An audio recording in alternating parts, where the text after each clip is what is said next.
और ये कहानी है शिरडी के साईं बाबा और एक ऐसे अमीर नौजवान व्यापारी की जिसके पास मतलब सब कुछ था पर मन में शांति नहीं थी। बिल्कुल। और ये कहानी सीधे उसी सवाल पर आती है कि क्या पैसा या बाहरी चीजें हमें वो अंदरूनी सुकून दे सकती हैं? सही बात है। तो स्रोत हमें बाबा और उस परेशान व्यापारी के बीच की बातचीत दिखाता है। हाँ, और वो बातचीत आज भी उतनी ही मायने रखती है मुझे लगता है। बिल्कुल।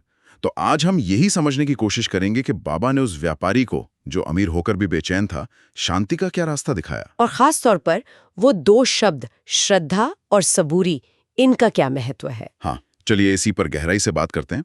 तो कहानी शुरू होती है एक अमीर व्यापारी से जो शिरडी आता है। जी। स्रोत बताता है कि उसके पास दौलत तो बहुत थी, पर मन में हमेशा एक बेचैनी सी रहती थी। कैसी बेचैनी, मतलब किस तरह का डर था उसे? उसे एक डर घेरे रहता था कि कहीं ये सब कुछ, ये दौलत छिन न जाए। एक असुरक्षा का भाव था। अच्छा, और ये तो शायद आज भी कई लोग महसूस करते होंगे, है ना, किसी न किसी लेवल पर। हाँ बिल्कुल। तो इसी भारी मन से वो साईं बाबा के पास गया। और उसने बाबा से क्या कहा? अपनी परेशानी बताई होगी। हाँ, उसने कहा, बाबा मेरे पास सब कुछ है पर चैन नहीं है। एक अजीब सा डर लगा रहता है। ये तो सचमुच एक विरोधाभास है, सब होते हुए भी कुछ न होना जैसा एहसास। बिल्कुल। और बाबा का जवाब वो बड़ा गहरा है। स्रोत कहता है, बाबा मुस्कुराए। मुस्कुराए। हाँ, और फिर सीधे मुद्दे पर आए। उन्होंने कहा, अगर ये धन तुम्हें चैन नहीं दे पा रहा तो फिर ये असली सुख कैसे दे सकता है? वाह, मतलब उन्होंने धन को गलत नहीं कहा पर उसकी सीमा बता दी। एकदम सही। उन्होंने असली सुख का रास्ता संतोष और विश्वास में बताया। ये सुनकर तो व्यापारी ने जरूर पूछा होगा कि तो बाबा मैं क्या करूं, कैसे मिलेगी शांति? हाँ, उसने पूछा, मुझे क्या करना चाहिए? और यहीं पर कहानी एक बहुत ही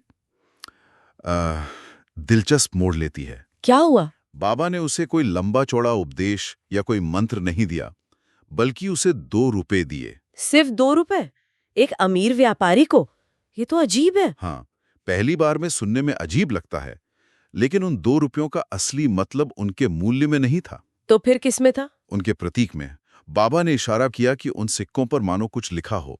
एक पर श्रद्धा, श्रद्धा यानी विश्वास। हाँ, अटूट विश्वास, और दूसरे सिक्के पर सबूरी। सबूरी, धैर्य, सहनशीलता। बिल्कुल। तो बाबा ने दिए तो सिक्के, पर इशारा किया अंदरूनी गुणों की तरफ। अच्छा, ये तो बहुत गहरा संकेत है। और फिर बाबा ने समझाया। उन्होंने कहा, देखो, जब तक तुम्हारे पास ये 2 चीजें हैं, श्रद्धा और सबूरी, तब तक तुम्हें असल में किसी चीज की कमी नहीं होगी। मतलब पैसा आए या जाए, ये गुण रहेंगे तो शांति रहेगी। हाँ, बाबा ने कहा, धन तो आता जाता रहेगा, वो अस्थिर है, लेकिन मन की शांति, वो स्थिरता, वो केवल श्रद्धा और सबूरी से ही मिलेगी। ये कितनी बड़ी बात है, बाहरी उथल-पुथल के बीच अंदर की स्थिरता। बिल्कुल। श्रद्धा यानी ईश्वर में या सही रास्ते में या खुद में विश्वास, और सबूरी मतलब जीवन के उतार चढ़ाव को धीरज से सहना। तो बाबा के अनुसार यही असली खजाना है। हाँ, जो बाहरी हालात से बदलता नहीं। दौलत खोने का डर तब तक है जब तक हमारा भरोसा दौलत पर है, इन गुणों पर नहीं। तो क्या उस व्यापारी ने बाबा की बात मानी? कहानी आगे क्या बताती है? हाँ, कहानी बताती है कि उस पर बाबा की बात का और उन 2 सांकेतिक रुपयों का बहुत गहरा असर हुआ। उसने क्या किया? उसने अपने जीने का तरीका बदला। अब वो सिर्फ पैसा जमा करने या उसकी चिंता करने की बजाय उसे अच्छे कामों में, दूसरों की मदद में, सेवा में लगाने लगा। अच्छा, उसने अपने धन का उपयोग बदल दिया। हाँ, और नतीजा ये हुआ कि धीरे धीरे उसका मन शांत होने लगा। वो डर, वो बेचैनी कम होती गई। उसे असली शांति मिलने लगी। उसे एहसास हुआ कि सच्ची खुशी और शांति बाहरी चीजों में नहीं, बल्कि बाबा के बताए रास्ते पर चलने में है। श्रद्धा, सबूरी और सेवा। धन अब बोझ नहीं, सेवा का साधन बन गया। तो इस पूरी कहानी का सार यही है कि असली शांति और खुशी का सोर्स हमारे अंदर ही है। बिल्कुल। ये हमारी बाहरी संपत्ति पर नहीं, बल्कि हमारे आंतरिक गुणों पर, विश्वास और धैर्य पर निर्भर करता है। श्रद्धा और सबूरी। हाँ, श्रद्धा और सबूरी। ये कहानी यही याद दिलाती है कि जीवन में एक संतुलन चाहिए। बाहरी सफलता ठीक है, पर अगर वो मन की शांति छीन रही है तो रुककर सोचने की जरूरत है। और यही बात मुझे आज के समय से जोड़ती है।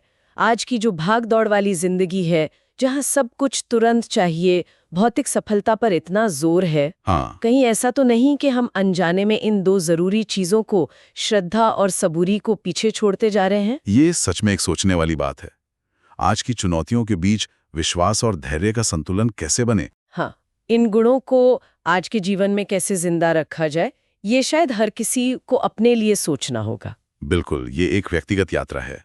सब्सक्राइब करें और जुड़ें साईं बाबा की भक्ति में रोजाना। भक्ति वीडियो सबसे पहले पाने के लिए बेल आइकन दबाएं। ओम साई राम लिखकर साईं बाबा का आशीर्वाद पाएं।